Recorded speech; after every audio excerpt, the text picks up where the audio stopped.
Maybe I should restart, but we are back with another match reaction. This time we're going to be looking at Manchester United versus Tottenham. Great game today for United. A lot of good stuff to get into. I was really excited and looking forward to this game this morning after what's been three games in a row up until this point for United. And then coming out today, getting the fourth win in a row, things feel different with United. And yeah, I think this is the first four-run game that they've had in the Premier League since Eric Ten Hag did it back in 2024, which to me it hasn't been that long, but I get, you know, when you're Manchester United, the standards are really, really at the top. So really excited to get into this one today. Also, check out the new setup that we have with the stream. Right, we kind of we figured out how to make things a little bit more spiffy, a little bit nicer as we're talking through this stuff. I think the visuals are helpful. It helps to follow along. It helps to be engaged. It helps to be engaged to see what's going on. Throughout this, hopefully you don't hear too much of my son in the background as you can hear right now. But yeah, Manchester United versus Tottenham. Let's get into it, right? News leading up into the game. I think it was really about can Manchester United keep the streak alive, right? That was a lot of the talks. It was, and I think in fairness, the kind of the scary part about when a team starts going like this, right? When Man United, especially, can start going on a streak and they start winning some games back to back, but it's on the back of a new manager coming in. The new manager bounce. You're always fearful of like, okay, when is this ground gonna fall from beneath them? And but right now, the way that they're playing, there seems to be a consistency, and there seems to be a togetherness, just a liveliness about the squad, which I'd be curious to actually look at how the squad performed and reacted. What the environment was like when under Ole Gunnar Solskjaer when they went into that long run after he got the interim job, right? That eventually led to him getting the full time job. It would be interesting because that was also during COVID and it was just a different environment altogether. But right now, there's something consistent. There's something real about.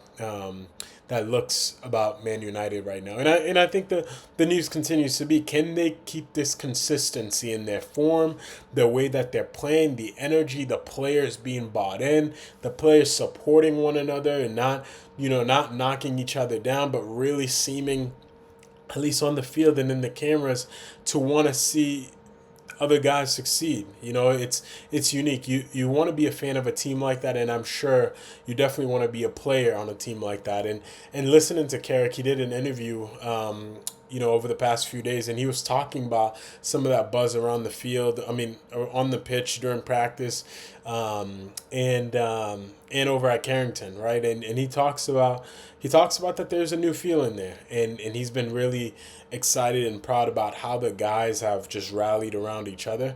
And it was an interesting comment for him to make as a coach, of course, and he mentioned that being definitely the thing that he's most proud of, things that he's most excited about. So let's see. Can United keep it going? I think winning cures a lot of ailments. So I think as long as they can keep winning, as long as some of their best players are performing really well, I think they're gonna continue to do this. And they've gone through a tough stretch of games, right? Teams that some of the biggest names in England, right? That they face in a consistent like this past month, basically like the past four games, and they have another game coming up on Tuesday, so that will test things a little bit because what they have been doing for the past four games really, they've been staying with the same, basically with the same squad, right? There's not a whole lot of changes game over game as for like around which players come in and players are left on the bench.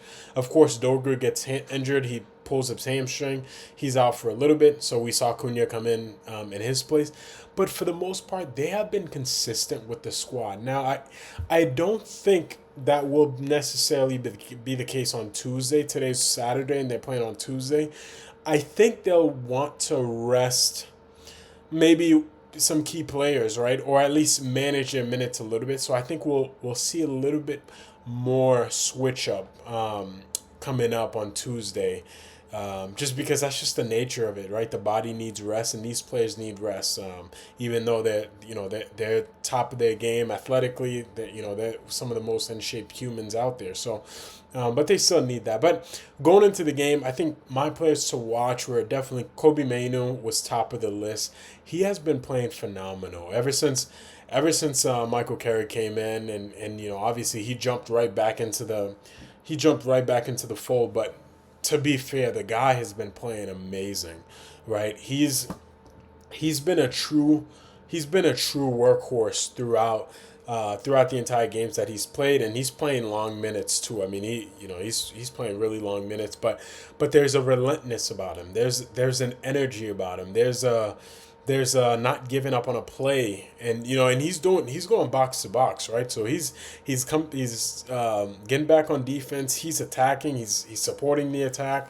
And sure, I'm sure there's probably moments here and there where we look and we say, oh, like he didn't drop back there, but overall, like he is moving with the flow of the game, and it's amazing that this guy didn't really get a chance under Ruben Amorim. I mean, I don't really know what was going on, but it makes you question like what could have possibly been going on around that time that he really wasn't seeing that much game time, and we were seeing Casemiro and Bruno Fernandes playing in that deeper role, which really was not that effective because you then remove you then remove Bruno Fernandes from doing what he does best, right? Which Carrick said it in his interview. He talks about, look, Bruno's creative, so why don't we just put him in the place for him to be creative? And you could see that. You see the impact that's having. He scores a goal today, which I mean I don't know how much you knew about that goal. We'll get into it, but nonetheless, his impact on the game, being in that position, being in that number 10 role, you can tell that's where he's meant to be playing. That's definitely where he's meant to be playing.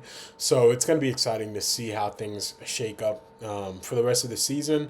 Obviously, the World Cup coming up this summer, and then as we look into next season to see if what's going to happen with him. And there are talks about him going away potentially, but I think right now he's got a pretty good gig here at Manchester United. So we'll see what happens there.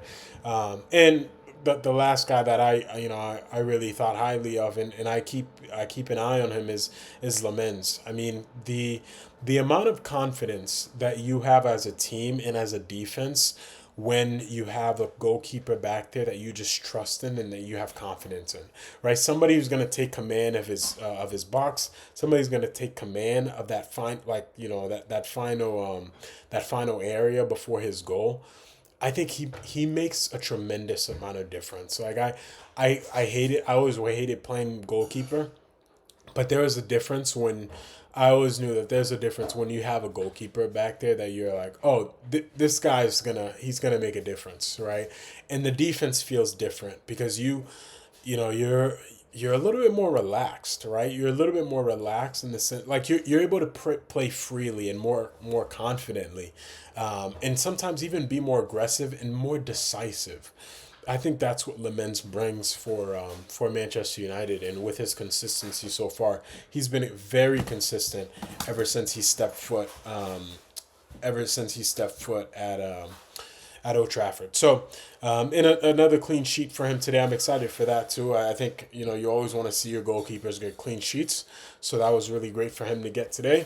But without further ado, let's jump into this. We'll look at the highlights and we'll talk through some of the more specific things that happened throughout the game. So, yeah, again at Old Trafford, and I have the lineup there for you. You can kind of see the same consistent lineup that we've been playing, that 4-2-3-1, right? And just an amazing. Just watching the lineup here, or the setup, the Busby Babes, right? And in honor of what happened tragically, what I think 20 years ago, is it? So yeah, just life sometimes, but yeah, awesome tribute there. But 4-2-3-1 is a setup, right, that Man United goes with, and Spurs, they go and play with that three in the back. And to be fair, look, I'm not a big fan of the three in the back, but I will say at the start of the game, you notice how compact they were through the middle and almost daring United to play it through the outside. And United didn't really take it. They definitely wanted to play through the middle for the most part, and that's what they were doing. That's what they were going for, and they were getting some chances, right? I mean, less than a minute into the game, they go into the attack, and Bomo gets a nice opportunity um, off of a Bruno pass, right? He gets a really nice opportunity, but he kind of just whiffs it a little bit. He mishits it completely, and it skies over. But I mean that you know, 30 seconds into the game, you're seeing that. It kind of is a sign of things to come. And, 10 minutes in, Casemiro is hitting, a 25-yard shot that, it gave, I mean, it was kind of swirling a little bit. It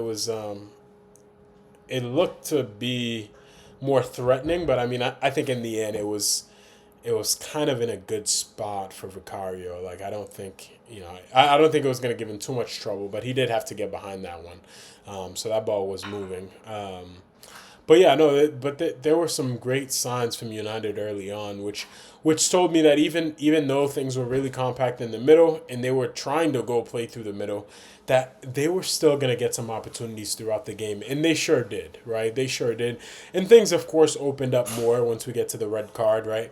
Um, Romero gets that red card, and things definitely open up more, but that that Cunha attempt where he takes it first time off the Diego Dallo pass.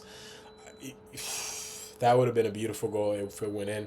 And I thought that was one of the few times where I thought to myself, oh, if United really goes on the outside, they can expose Spurs because they're not covering that back end or the outsides, right? They're not really covering that all that much. But yeah, they didn't really, yeah, they never really switched their approach. And I mean, in the end, they didn't necessarily have to, right? It was a two goal win without conceding a single goal. So the Romero red card, I think it was interesting. It was a vile play. I mean, the guy he really could have hurt him.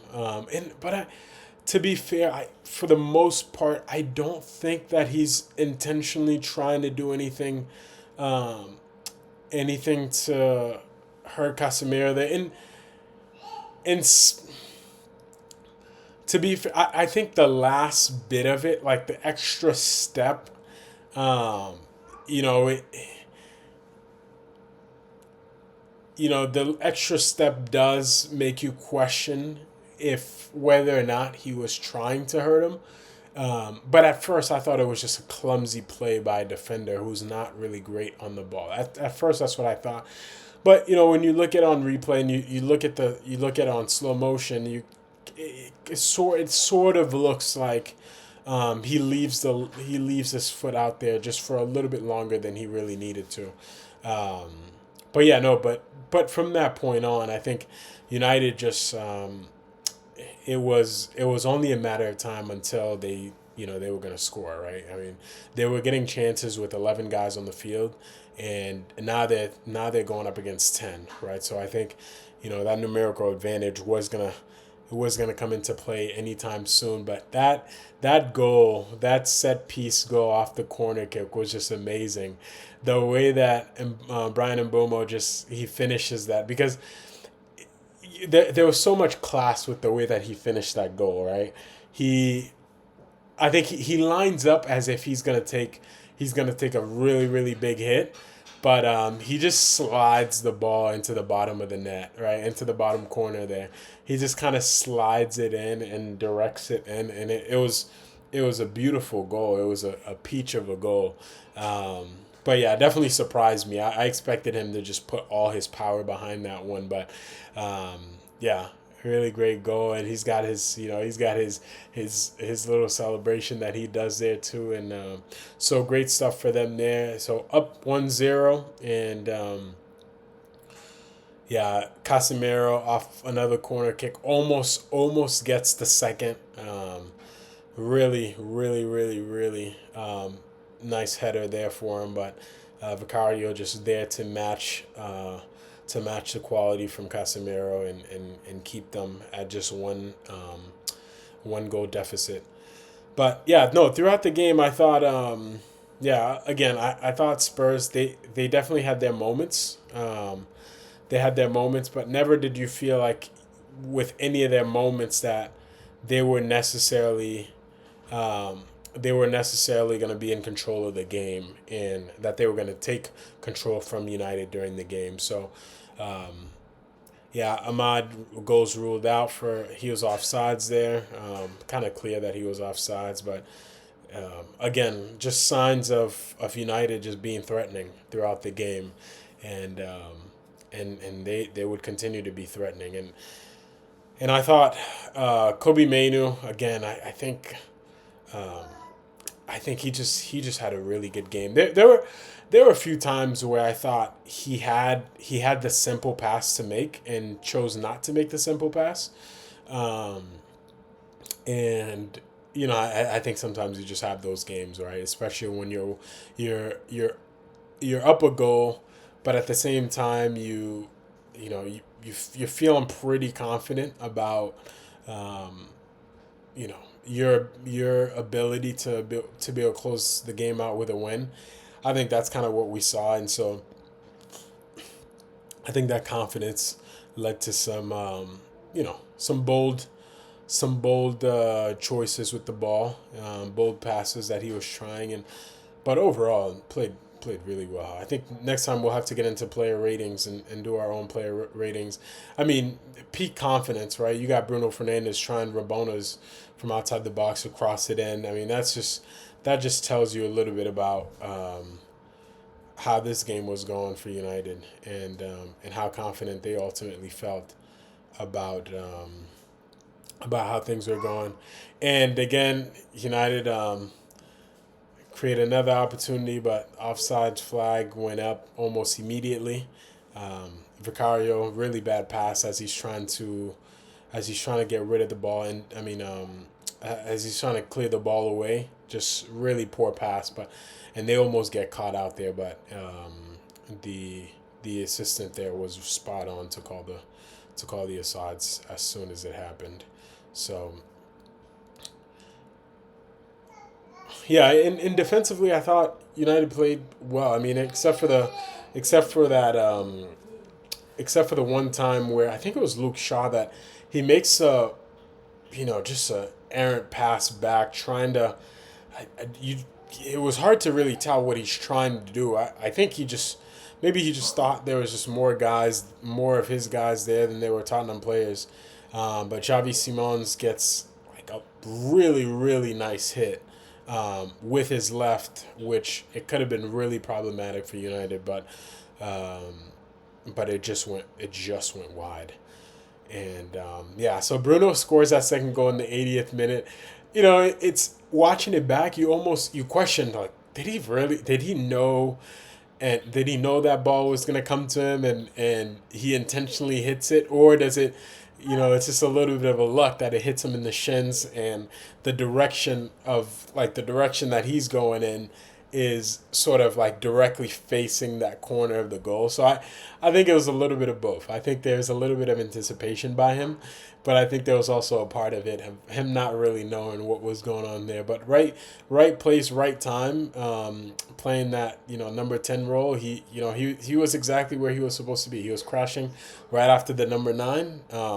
He's supposed to be there, and so he was there where he was supposed to be. And I thought maybe Sheshko got a header on that, but it looks like it just clears him, which I would have been curious to see if he gets a touch on it, if that would have been offsides. I think there was a possibility there for it to be offsides, but nonetheless, it's a goal. Everything is cleared out, and I think it's that this point that the game was really over, because I think Tottenham they created some chances.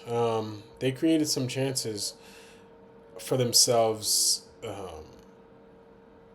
late there in the second half. And yeah, but the last play of the game where really, yeah, Shesko has an opportunity to score the third goal, to score another goal for him to continue his streak, but for him there, he doesn't see what's behind him, and it was just him and the goalkeeper. But he hits the header. I think because he felt as though perhaps he had he just didn't have that much time, but he was just wide open there, and it's one of those, and that it's not costly, right? You miss a goal like that, it's not costly because you win 2-0. It doesn't matter at the end of the day, but just another great opportunity there, and I think those guys, they will work on that. They're gonna work on their chemistry, and the chemistry is only gonna get better from here. So I'm really excited for the team moving forward. I think lots of upsides happening right now. A lot of really positive play, and I think going into the summertime, it's just going to be very interesting. We know Casemiro's leaving, so we know there is another midfielder that's coming in. We'll see who that person is, but under Carrick right now, the team looks great, and so there's a part of me that would not want to disrupt that. I don't know if you don't want to give him the job yet, right? And I think that's going to be an interesting conversation in the coming weeks, especially if they keep on this type of form, where you start to question, like, do you bring somebody else in and risk actually, you risk affecting the flow of the game a little bit, because these players, they seem to be buying into whatever he's cooking. They're just eating it up, right? And they love him. They seem to be playing for him. There's that clear togetherness. The squad just seems to be on the same page, and so I think it'd be really hard done if he does get replaced. But I mean, I get it. There's going to be bigger names out there that's going to be available, especially after the World Cup. But I don't know. Do you risk getting a big name to, having the squad to be in disillusion again, or do you stick with the guy that's winning you the games and just ride that out for as long as you possibly can? I mean, until it's broken, I wouldn't try to fix anything. That's my personal view on it. Again, I'm not running Manchester United, right? I mean, there are questions and decisions that are being made about, and different factors that have to be weighed in, I'm sure, that none of us are going to be privy to, unless we're actually in the building and in those boardrooms. But from the outside looking in, I would definitely stay with Carrick. Yeah, great game overall.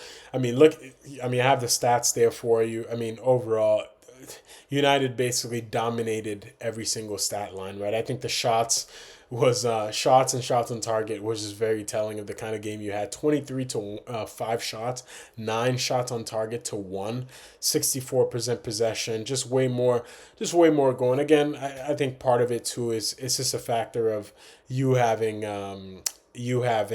one more player than the other team, and some teams are able to pull it off. But I think United's in a great run right now, and they just have a lot going for them. So it's going to be hard to beat them in general, but especially when you're down one man, it's going to be even harder for any team, I think. So yeah, now United they sit at fourth place on the table. Yeah, I mean, going into Tuesday, it's amazing because they're only 3 points behind Villa and City. I mean, City is yet to play, and we'll see what they do there. But again, I think United might be in play for well, they're definitely in play right now for number two. They're in play for number two, and we'll see how City finish out the season. I can't see United really fighting and competing for the number one spot. I think Arsenal would just have to go on a really bad stretch for that to happen. And as much as I'd love to see it, I don't see that actually happening. Yeah, I mean, they're 10 points clear. The title is theirs right now, unless, of course, something tragic happens to them and they just start, dropping points left and right, which I guess, it is a game of football, so anything can happen. So, yeah, until then, yeah, United with another win, fourth win in a row, fourth win for Carrick. 4 games, 4 wins, right? And then Tuesday they go away at West Ham to play an afternoon game there. So we'll be tuned in. I may do a live match watch along for that. We'll see what happens and how my day shakes up. But looking forward to that. Until next time, this is the gift of football.